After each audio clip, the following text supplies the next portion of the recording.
Music producers are not entrepreneurs. What the hell does that mean?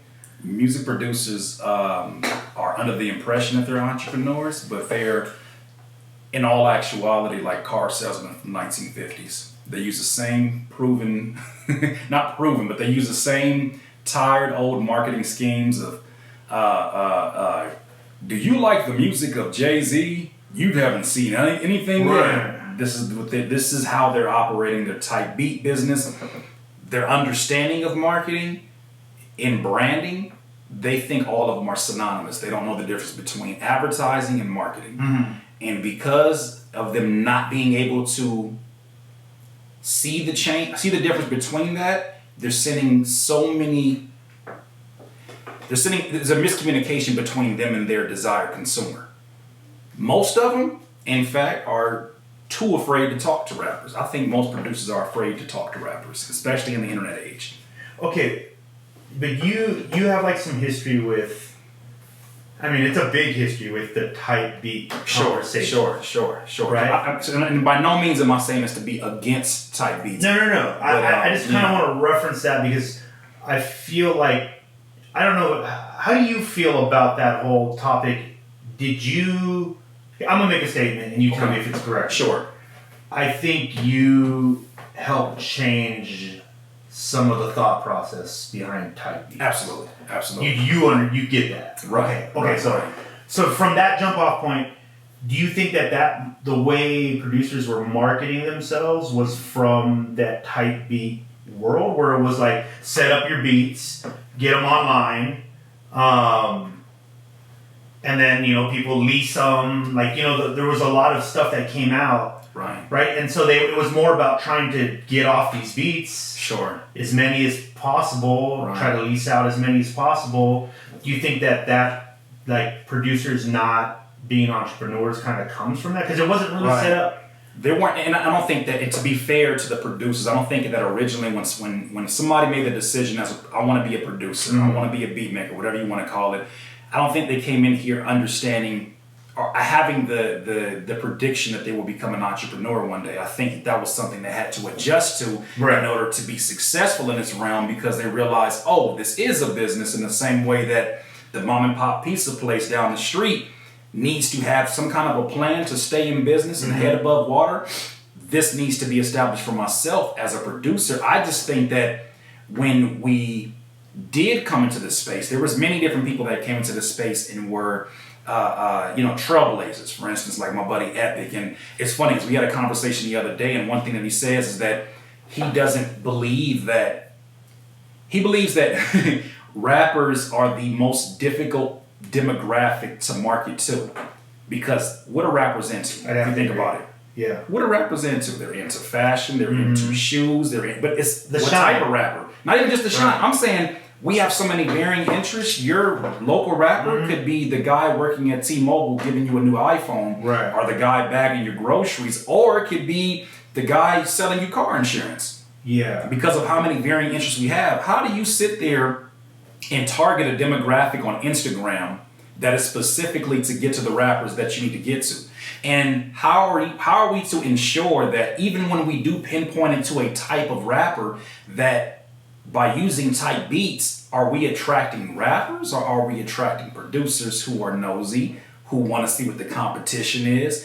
And so what I think is happening is that in the very beginning, I was very responsible for making sure that the perspective, at least from the industry standpoint, changed of what these type beat producers were doing. That it was a viable, you can make it. It's a marketing tool. Business, right? And I think that a lot of people weren't even acknowledging it as a marketing tool because they looked at it like, you guys are clout chasing. You guys are using somebody else's name to raise the frequency or raise the awareness of your business. But I was like, that sounds like celebrity testimonials. That sounds like Michael Jordan promoting Nike. That sounds like George Foreman promoting these grills that I know he didn't sit there with his hands and make.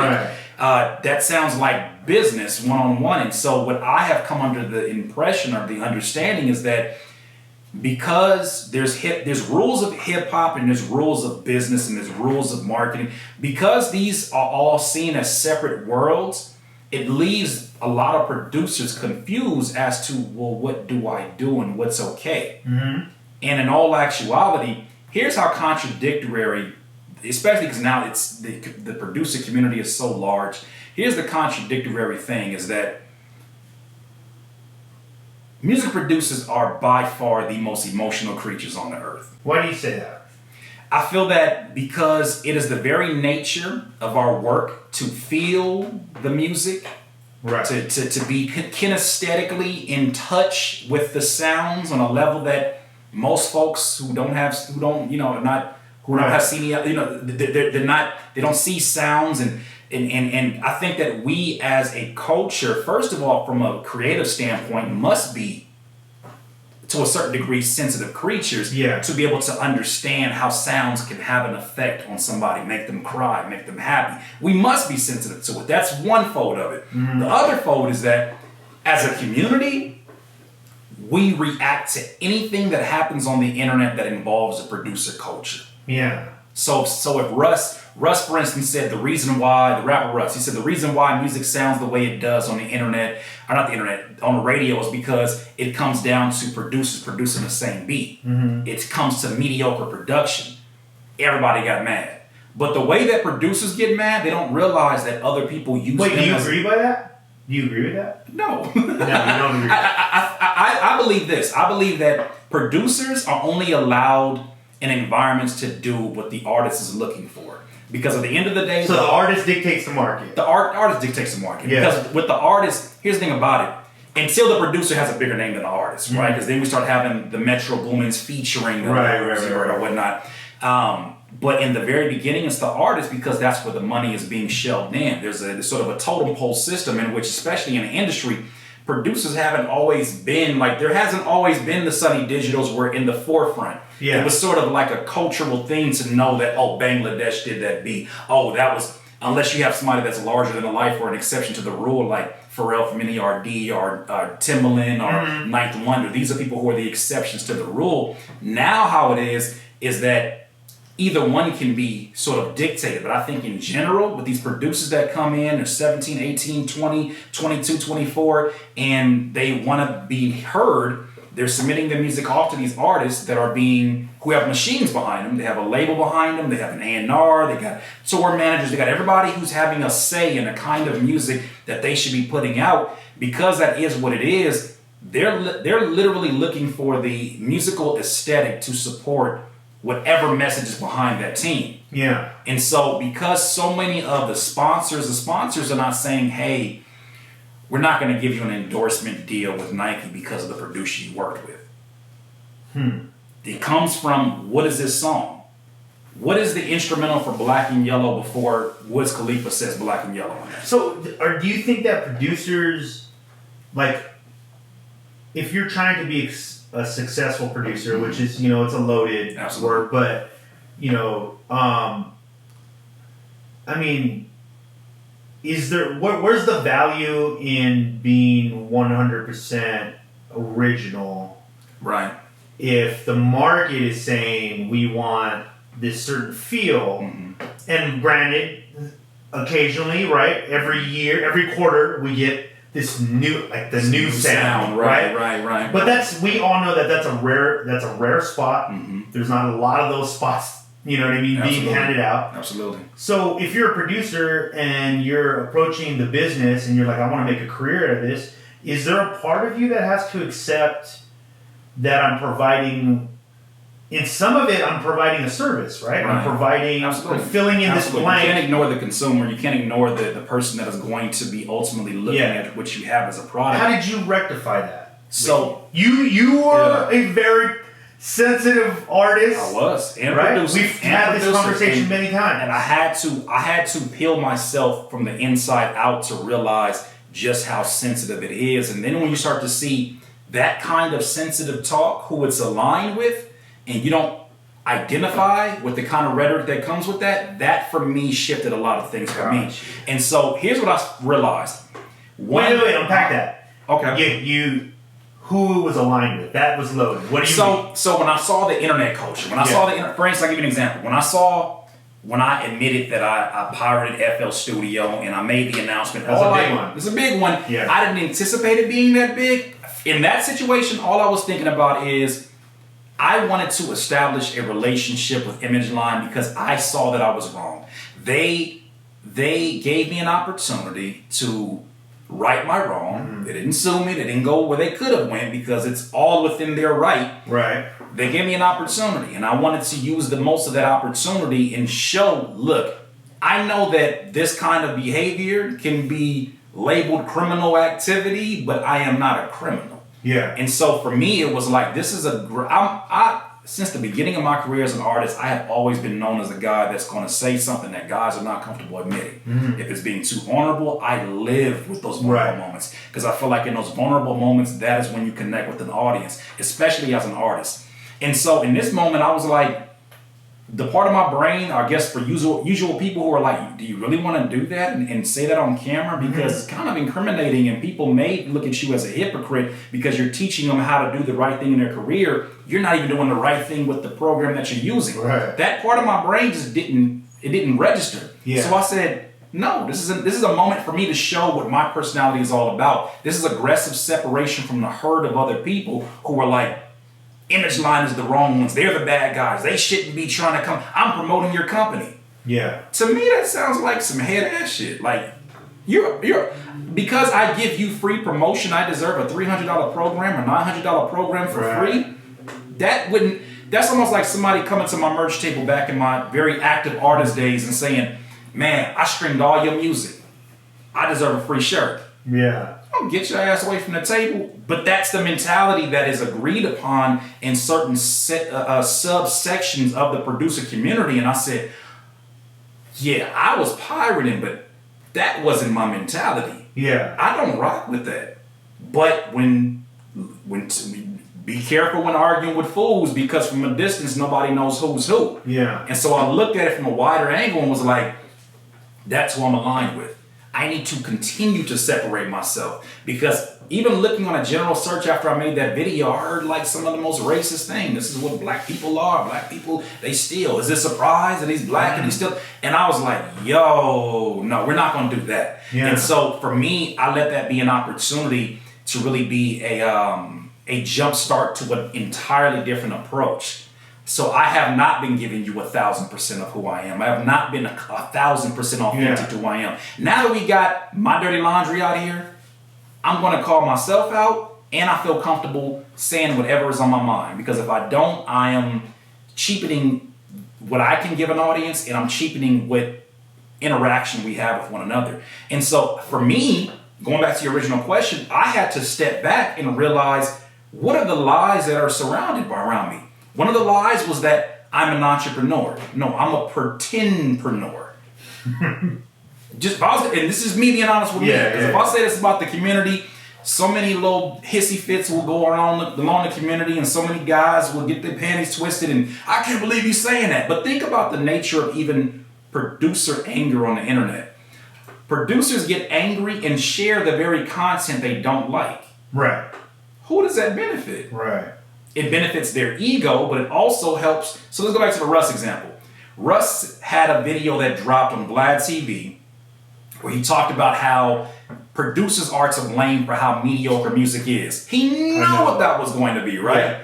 And so it spread like wildfire. They started DMing me because I'm the leading voice of online rappers and music producers. And they're like, yo, have you seen this? We should make a video about this. No, I'm not making a video about this. This is low-hanging fruit. I know this guy is trying to bait us into a conversation. Well, how do you know that? Because he released a music video the next day. And guess what happened? The first 1,000 comments, angry producers. I can't believe you would say that. Guess what happens after those first 1,000? YouTube is counting that as part of a video with high engagement. He don't care what you're saying. YouTube's not dictating, oh, they're hating. And they don't care about that. You are numbers. Yeah. All those emojis with throwing daggers at him or whatever they were putting in there, whatever they put in there. All that stuff becomes a part of his economy. Now people are sharing his video to talk about how much they dislike him. Now they're retweeting his tweet about his new music video and saying, we're not watching that video because you need to apologize to the producer community. The producers don't realize they're not a business because they are the business of everybody else. Yeah. And until I establish that for myself, I'm tired of being everybody else's come up. Yeah. I'm a rappers come up, I'm a labels come up, I'm even to a certain degree a corporations come up because I'm at the bottom of the totem pole when it comes to their budgets for their placements. Right. And it's dropping even more. It's dropping even more. Okay, well give us, what's a baseline though? Like, because I'm putting myself in the shoes of someone who takes in Curtis King TV. Right. They're early 20s, maybe teens, right?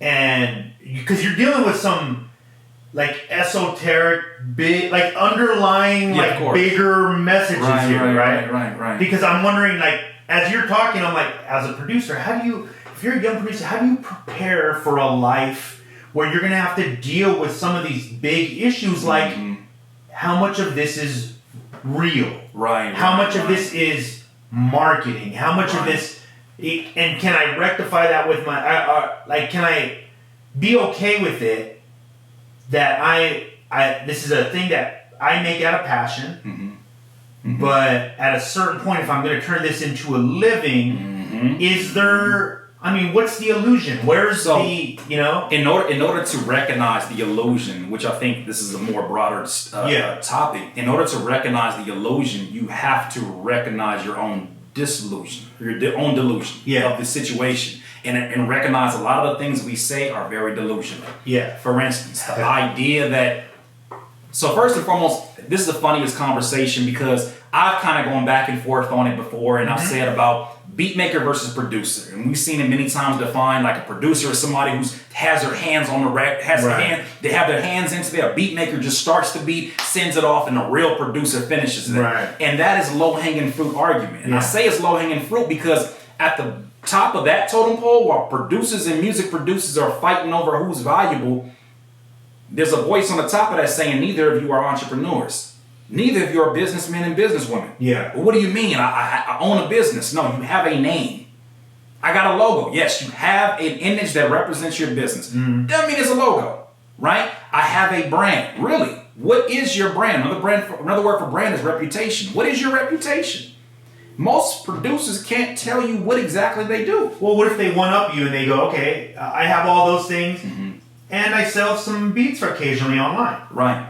Does that make me an entrepreneur? Like, I've sold something? Right. Like, what's the baseline in your mind of where you were comfortable calling yourself an entrepreneur? So this is when I recognized it was recognizing within other industries how behind the mindset was. So when I looked in other industries and I realized, I went to the Tony Robbins event and it was near Silicon Valley. Yeah. And I talked to a gentleman in Silicon Valley and I told him about some of the things that, me and my partners were kind of trying to push forward. He was like, God, he's like, hip hop is that far behind? He's like, we were talking about affiliate marketing. Right. 15, this is like, we were talking about this years and years ago. And he's like, that's what you guys are starting right now? He's like, man. Running ads right now is still like a lot of people. And I know by the nature of the nature of the questions that I get, all the stuff that I thought would be the most important content on YouTube is sitting on there with the lowest amount of views. The stuff that I felt like would really be like forward thinking and moving the culture, I realized that if we look at the community, and I hate using community online because I feel like it's hard to call it a community when it's so chaotic and out of control, right? There's parameters of a community. When you think about community, it has a border, a beginning and an end, and it's chaotic. Anybody can come in and be this voice of authority because they have a viral video. Right. It's like anybody can be mayor of a community because proper positioning. And that's what I'm saying is that there is no structure within that to call a legitimate community. But what I realized is that when I stepped away from it and I saw the industries and I saw sort of how we are like fighting over really crumbs and pennies, I realized, damn, we are behind. And then when I saw how corporations were treating hip hop as a business, you probably can. I don't want to mess with sponsorship of it. I've been in shows where corporations were like, we love doing hip hop shows. I said, why? Because you're a hip hop fan? No, because you guys have the lowest overhead. All you need is a speaker, a microphone, and you're done. You don't even need somebody to help you set up a band. You guys don't bring instruments. You need you can have one DJ the whole night. Right. A flash drive, a microphone, a speaker. Overhead is low. Higher security, higher DJ. And when I saw that, I was like, oh, they look at us as a come up as a culture. And so when I saw it from that point of view, then it was like, okay, I have to be a part of the narrative that reverses it, or at least offers another point of view. Yeah. And so that required me to start thinking more forward thinking. This is what inspired the events that I do, the music producer events, because here's another thing.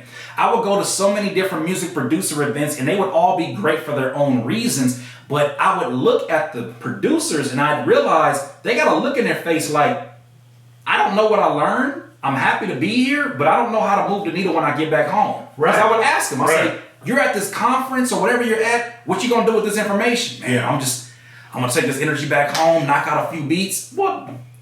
That's cheap. Yeah, We got a lot of money to come out of here. And so I started thinking, I was like, the very nature of the way, even when we think about the structure of producers, we look up as a community to producers that have placements with big names.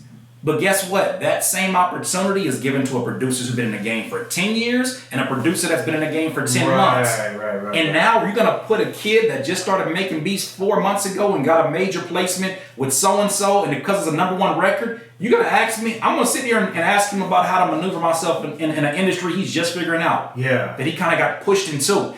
And so when I saw that, I realized I was like, we as a producer community give so much power to people because of who they worked with, and not because of their actual leadership abilities or even their own knowledge. What I found is that there's a lot of producers that are high influencers that are in positions of leadership that are not ready to lead. Yeah. They're just ready to continue to keep the masses fed with mindless entertainment. Yeah. You know, and when I saw that, I was like, if I'm going to make my time on earth purposeful, I need to make sure that if I attach my name to an event, to a video, it's always about packing it with as much value as possible. And actionable value. Yeah. Practical value. Not a producer stands up, raises his hand, wants to talk to Curtis King, who's worked with Kendrick Lamar and Ab-Soul, and he says, hey, Curtis, man, what's your advice about, getting started in PROs and really making sure that I get paid through that? Like, can you explain that? And I'm the producer that's made it. And I say something like, man, you know what I'm saying? Like, you just gotta like, stay motivated. You know what I'm saying? Have a strong team. And are you laughing because you've heard these answers before from people who are the elite authority, and they doing all of this, and I've seen this go down. And I look at the producer. And I look at the other producer, like I look at the elite or whatever, the industry producer, I look at the other producer, he's just smiling because he's so glad he gets to talk to the guy. Yeah. And it's like, we don't see this snake oil exchange right now. Right. And when I saw that, I'm the type of person where I don't care about my title. I don't care about who I'm supposed to be. I'm always operating as if it's day one and I have something to prove. And so when somebody asks me a question, I'm giving them even more than what they asked for because I realize they want a real answer from me. Yeah. To the point where I've seen people go from that place where they're so like, oh my God, I'm talking to Curtis King too. Okay, now I'm zeroed in on what you're saying. And that actually makes sense. And now we're having a real dialogue. It's not just like, I have a question, how do I turn on the FL Studio? That's not what you wanted to ask. You just wanted to talk, which is cool, it has value, but when I saw that sham going between that and these producers would walk away and then they would use that energy from that one weekend, be hyped, make a few beats, and then 4 months later when the event comes back, they shoveling out double the money to do it again. Right. For that little serotonin rush. I can't. I can't do that. Yeah. You know like I know though, right? Mm-hmm. Being in this industry, behind that curtain, there are often conversations from authority figures or gatekeepers about not giving away the information. Right. Like that's a literal conversation. That's a real conversation. We've all been around people where you're like, oh, okay, so you're giving them just bits and pieces to come back to the next thing, or that's a real thing. That's a real conversation. I think that's a hard pill for a lot of people to swallow, though, right? I'm a hard pill for them to swallow because of that very thing. Yeah. The nature of me being somebody that was in so many different rooms that most producers don't get to be in, and now to speak as publicly as I am about the things I do and actually give people this information, it's laughable to me because I think about, we really think music is that important in the grand scheme of things of the world. Yeah. We think our music secrets are going to make and break our careers. Right. And I always go back to the cooking example. Martha Stewart. All right, Martha Stewart. Everybody knows that name. She makes a living giving away her secrets. Right. Even that, she triples down on it. I'm gonna give you the pans I use. Yeah. I'm going to tell you the brands I use. And I'm even going to tell you exactly what temperatures to do. Matter of fact, it's on my website. Yeah. Do this. She is so valuable to her audience because of all the free she has given, all the free secrets. And hey, you don't want to put too much salt because it's going to make it taste like this. If you flip it like this, it's going to be more fluffier of a cake. She has given up so much that she knows Curtis King is not going to come and start up a store that called Stuart Martha and put it next door to her and put her out of business. Right. Because the more she gives, the more powerful she becomes. The problem is that those producers or anybody who feels like, oh, there's gatekeeping secrets. We're talking about music. We're not talking about like world events. Right. Just talking about music. And I love music, but we're not, let's kind of like shrink our heads a bit. We're just talking about music. There's much more important things going on than just music. Yeah. When we look at it from that, it's like, you afraid to tell somebody how to slide an 808? Really? Yeah. You think that's going to put you out of business? I came from the teaching of if chefs, and she's not the only one that does that. If there's if there's Emeralds, if there's all these people on the Food Network who have TV shows built around giving their secrets, why do I think I'm so important that if I give this 808 away, it's going to cause an earthquake in my area? No. Or it's somehow going to take your spot. And that's usually what it is. The delusion doesn't just apply to internet producers. The delusion applies to industry producers. Right. They're delusion into believing that their careers are have a longer lifespan than football players, and that's a false statement. Yeah. Their music producers in the industry do not have longer careers than football players. Right. When I heard that, there's a producer named Postman I heard say that, and I was like, it's so right, because I mean, it's almost seasonal. I mean, and the fact that it's off of something that in football, if you stay healthy, you use your millions and reinvest it into your body, and you know, even in basketball, how LeBron spends about $1 million on the maintenance of his body. Right. And everybody from his class is either retired, out of the league, and here he is standing still, performing at a high level. That comes from maintenance of the body. So as a football player, at least you have the ability to say, okay, if I maintain my body, it's a physical sport, I can kind of still be of assistance in my position. As a producer, if the wave goes and you were a main face of that, you're gone.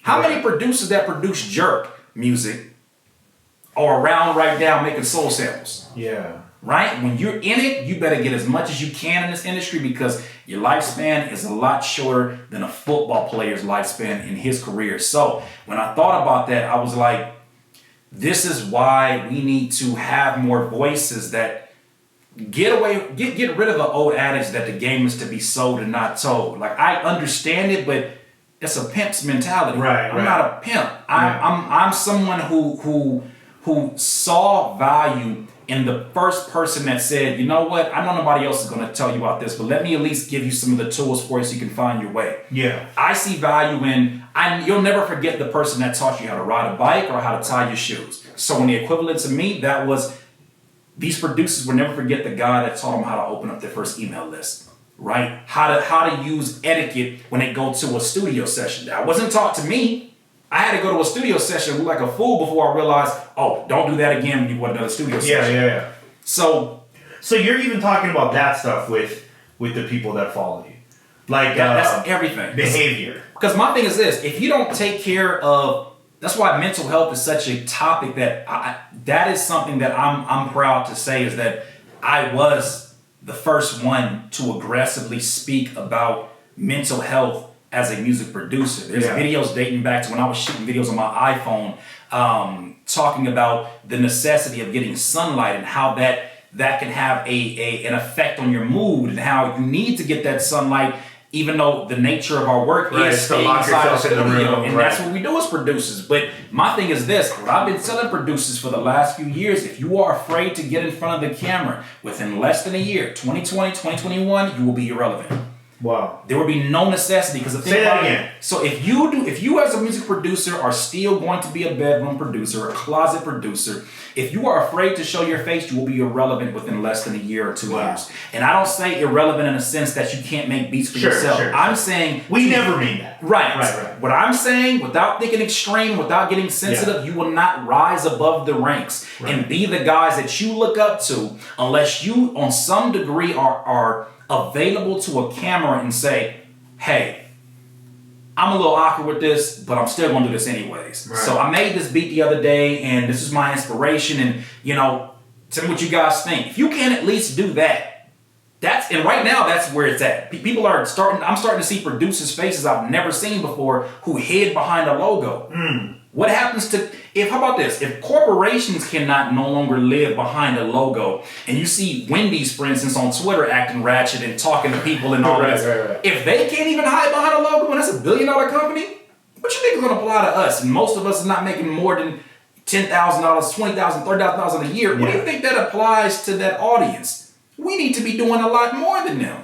So when I saw from that, I was like, so many producers are hiding behind a logo. They're under the delusion that they have an actual business. They don't have the tool. They have it's almost like Halloween. Yeah. You got your cop hat, you got your badge, you got everything that makes you look like a cop.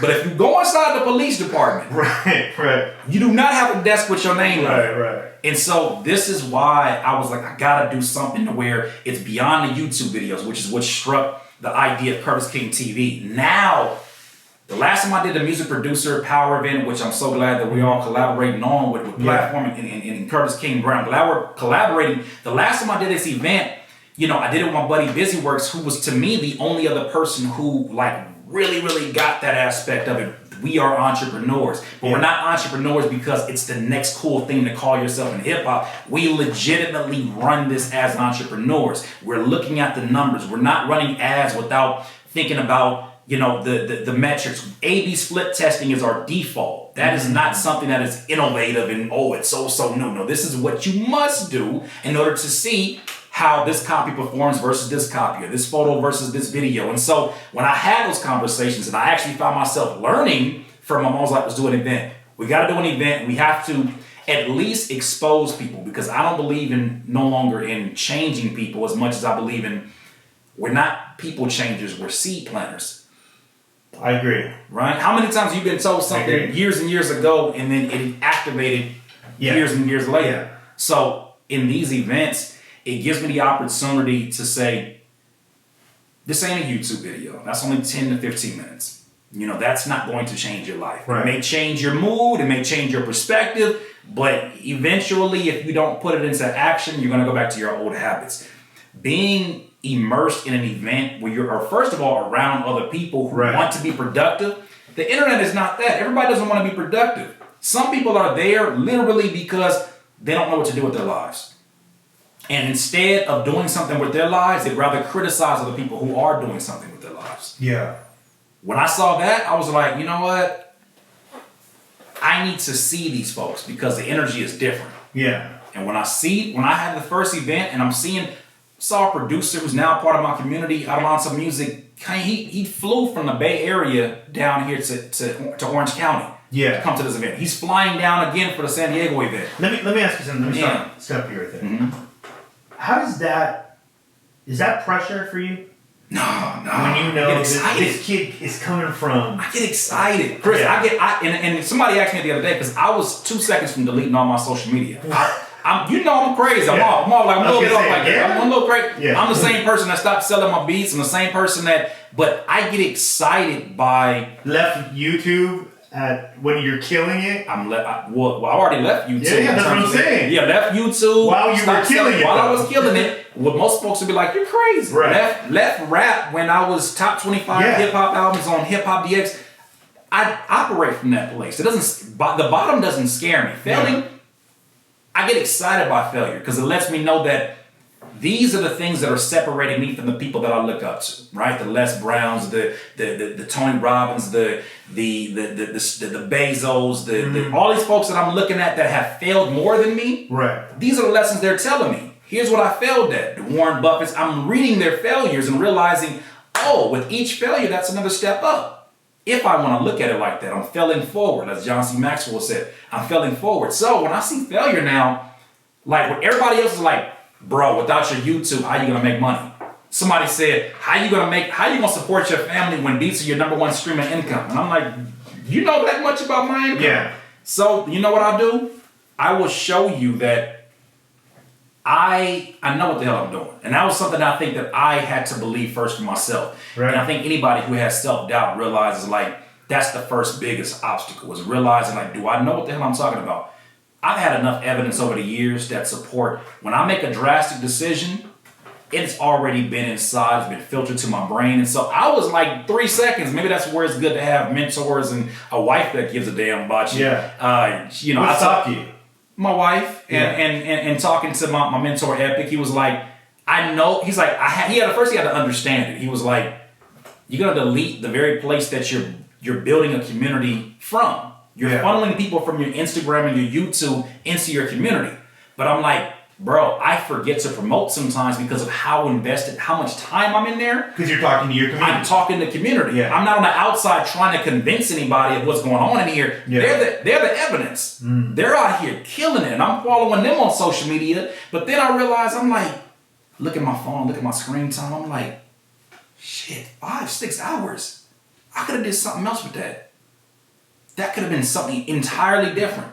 And I'm reading a book called Digital Minimalism that talks about the idea that when social media first came around, we weren't necessarily meant to be addicted to them. That wasn't the nature of them. Right. They slipped us a Mickey. Right. I saw an article where this Chinese food restaurant in the Midwest, I forget, they were struggling, but they started out of nowhere having lines around the building.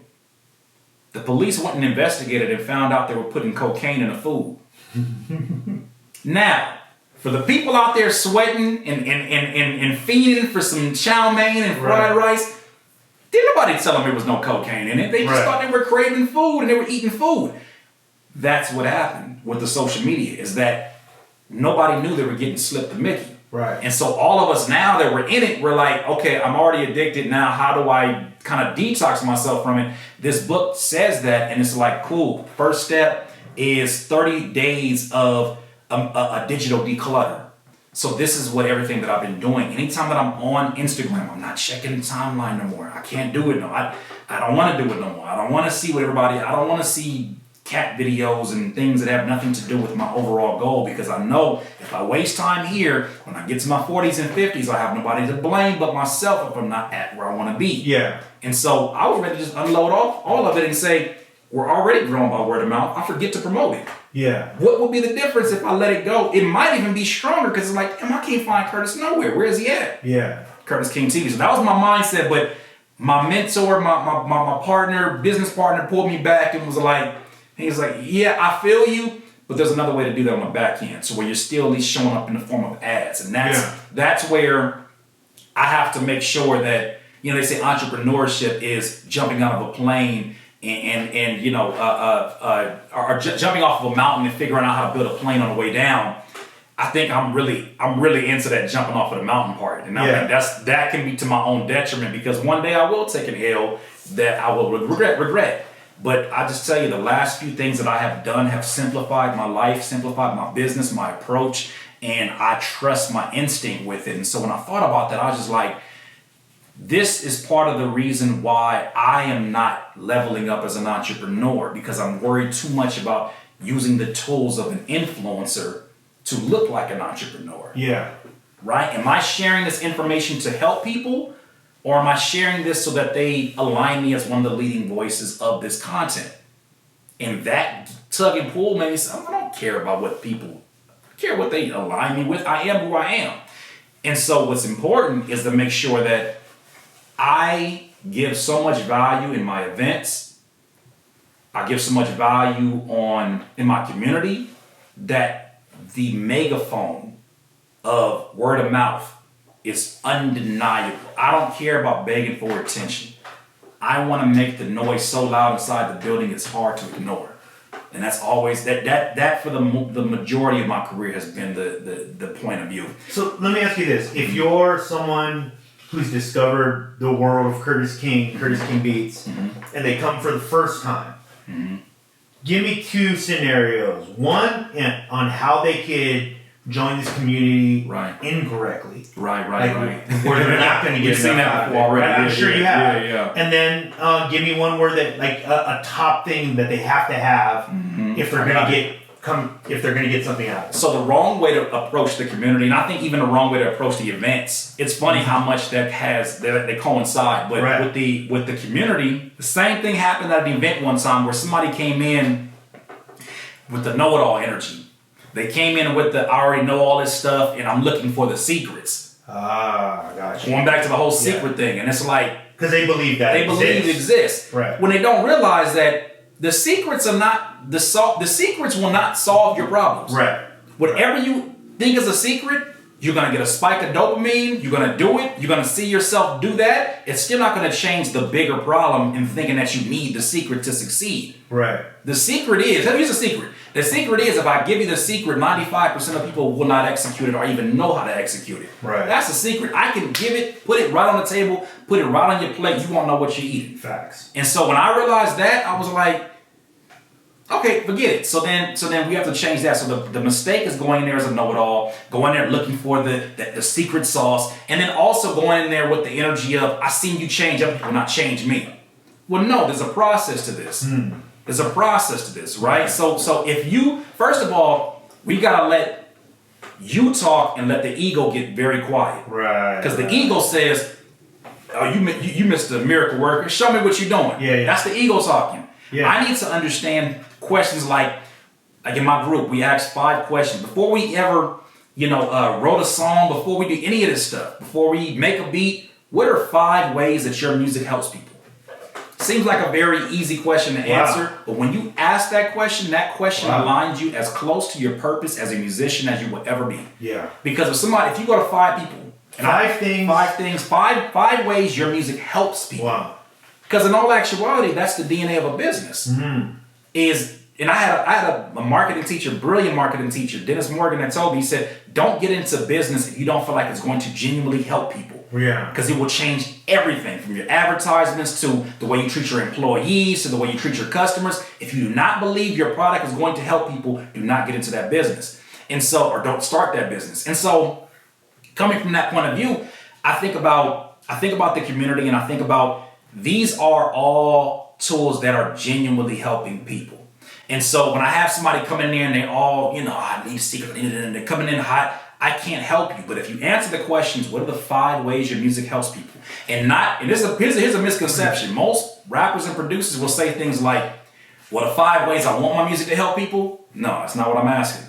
Yeah. That's a completely different, take the ego out of it. Quiet the ego. Ask somebody around you. Well, you know what, man? You know what I like about your music? Man, it just makes me really like nostalgia. Write it down. You know what I like about your music, man? I just like to chill to your music, man. I like to kick it with my kids and my girl and listen to you. Oh, so it plays a great background. Starting to paint a picture here now. And what's going to happen is after you talk to 5 people at least, you'll start to have overlapping themes. When you hear those overlapping themes, do not ignore that. There's a lot of producers out here who are trying to make trap beats and trying to make turn-up music, and nothing about their life says turn-up. Right? That's huge. But if you ask those 5 questions, you realize it's not about what you gain from your music. It is, but it's not.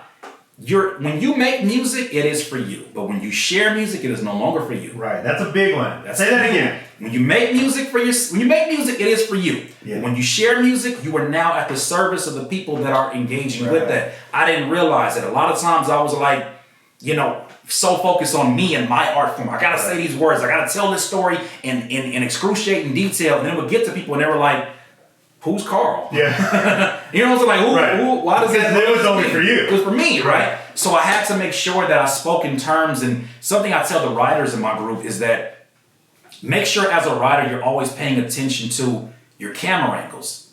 Because when you think about lyrics start off generally like this is like the typical way. It's the same way as a film. There's a wide angle to establish where we're at. There's a mid to show like, okay, so wide angle, we're at a park. Okay, there's kids playing, there's birds flying. Yeah. Mid, there's a couple sitting at the bench. Yeah. What are they doing? Are they talking to each other? Are they angry? Are they happy? Oh, they're angry.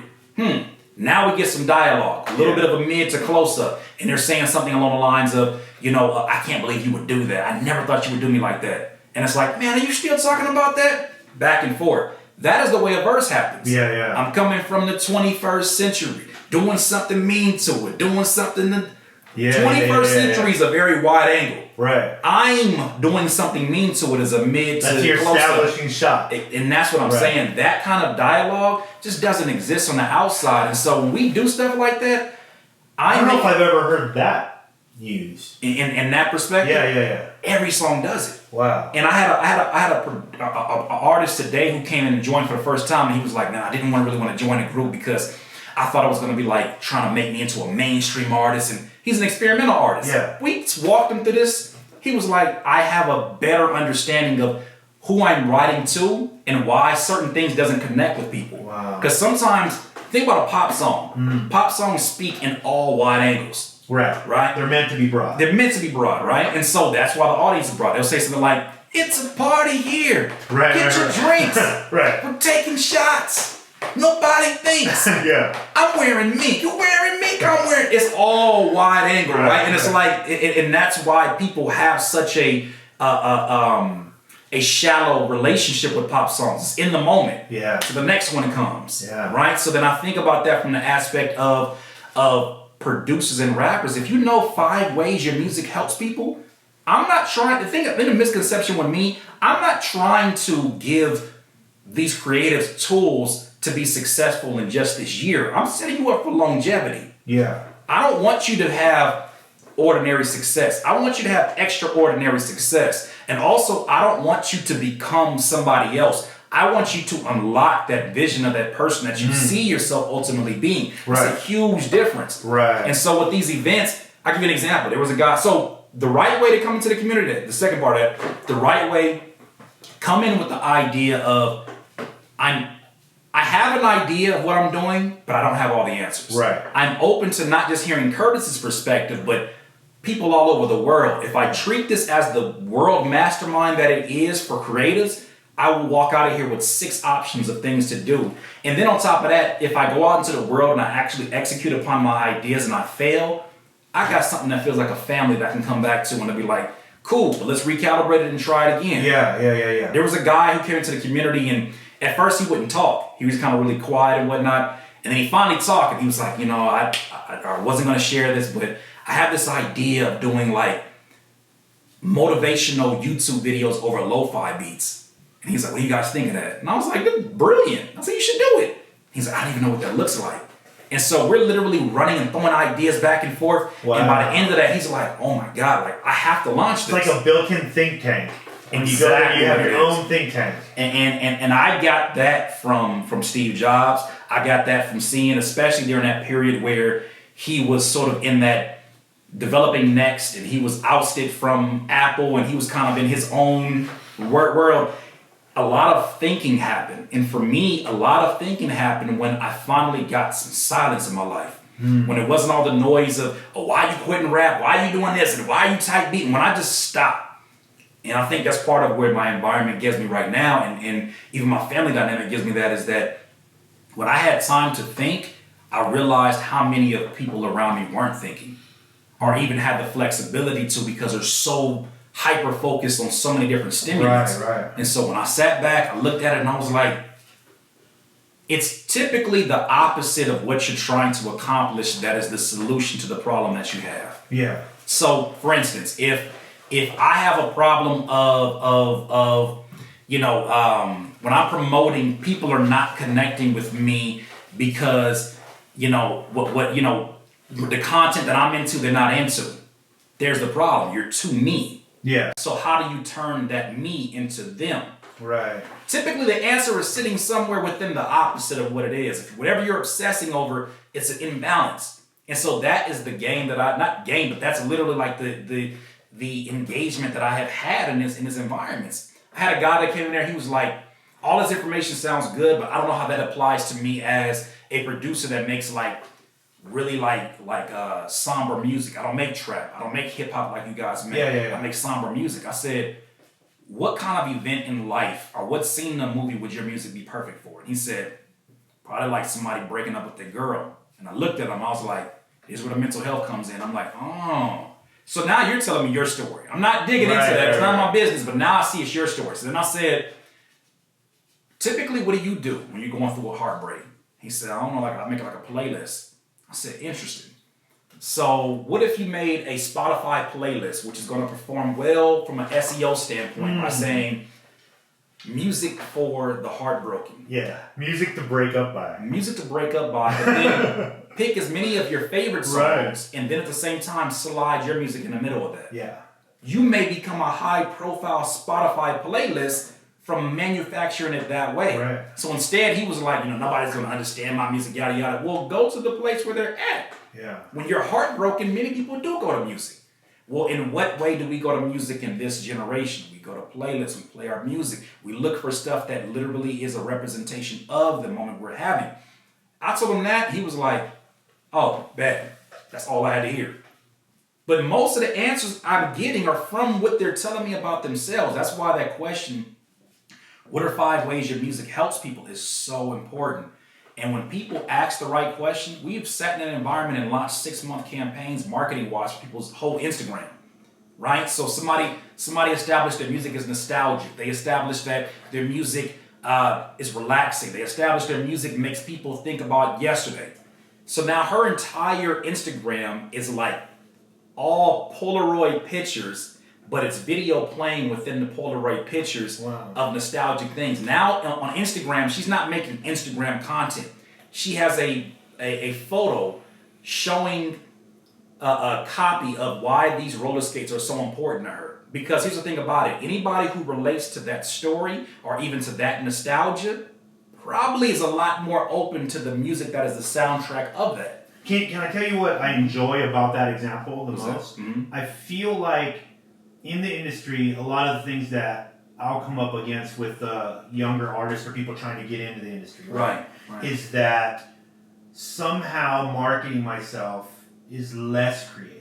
And I've always thought the opposite of that. Right? I've always felt like if you're really that good, right, like the marketing world is such a great place to put your creativity. Like there's no limits. Yeah. Right. And it's I like that idea because I feel like a lot of, especially newer, younger artists can, you might talk to the wrong person and they'll send you down that road of like, hey man, just do it for this, do it man. For love. Yeah, and people will, right? You know what I mean? Like, but yet still pushing them into the business part of this, right? Yeah. And I think that's super important because I feel like a lot of the times artists will get stuck, and that's that ego. That's the thing that you're talking about. That's why it's refreshing to hear you talk about the mental health part, because everything you're talking about has more to do with the deeper self of the person. And that is what in turn filters in the music anyways. Yeah. Why not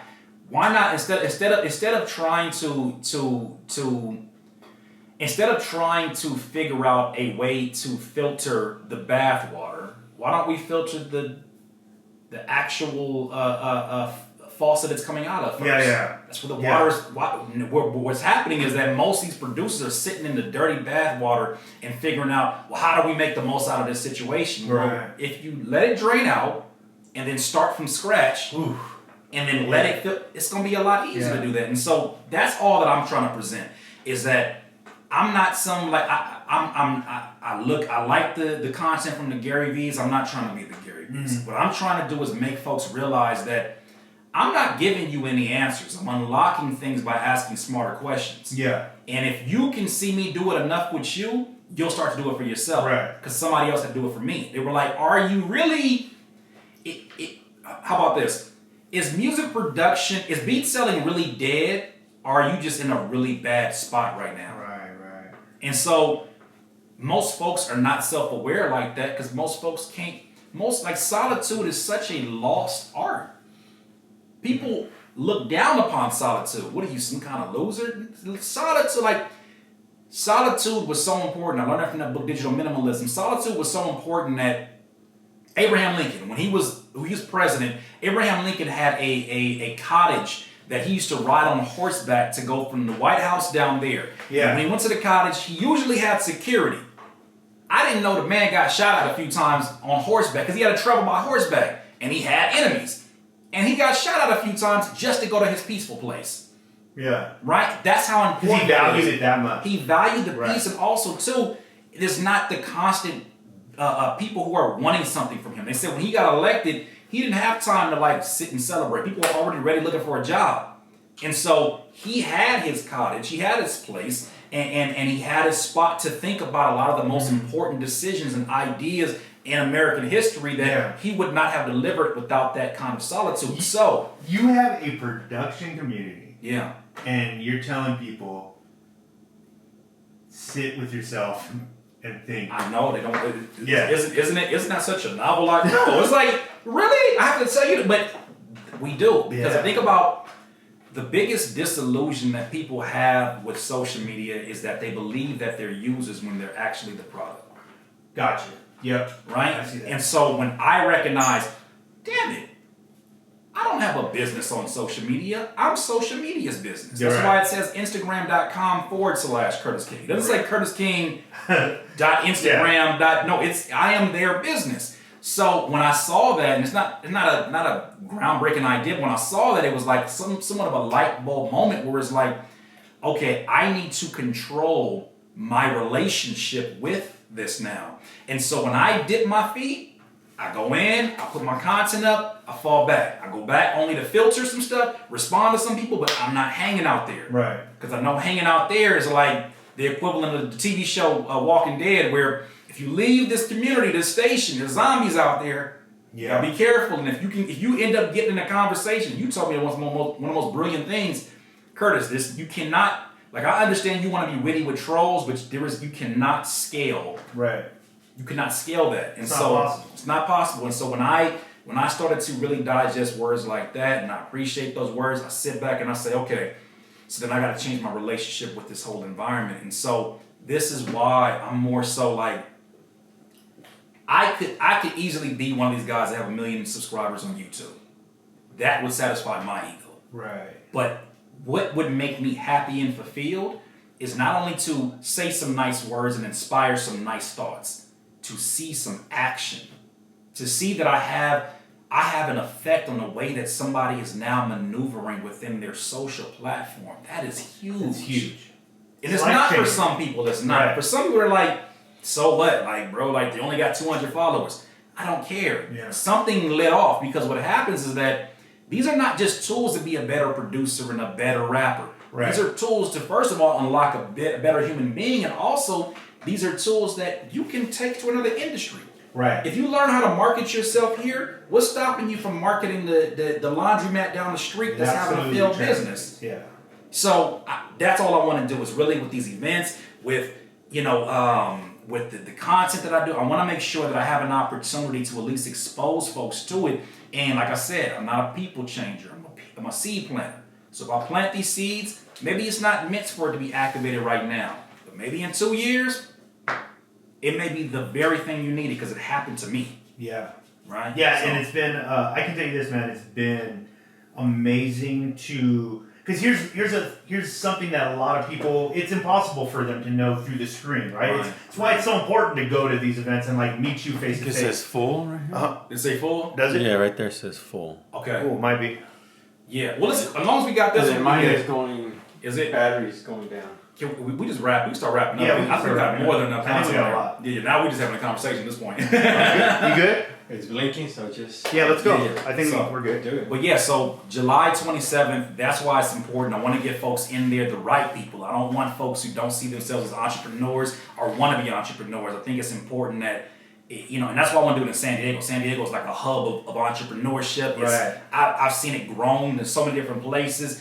And so I'm just glad to be this close and be in San Diego. And so I'm thankful. We're excited to have you, man. It's yeah, amazing. And I'm looking forward to seeing these folks up there. Even if you don't agree with everything that I'm saying within this video, at least knowing that you're there lets me know that you take yourself serious than the average person. Yeah.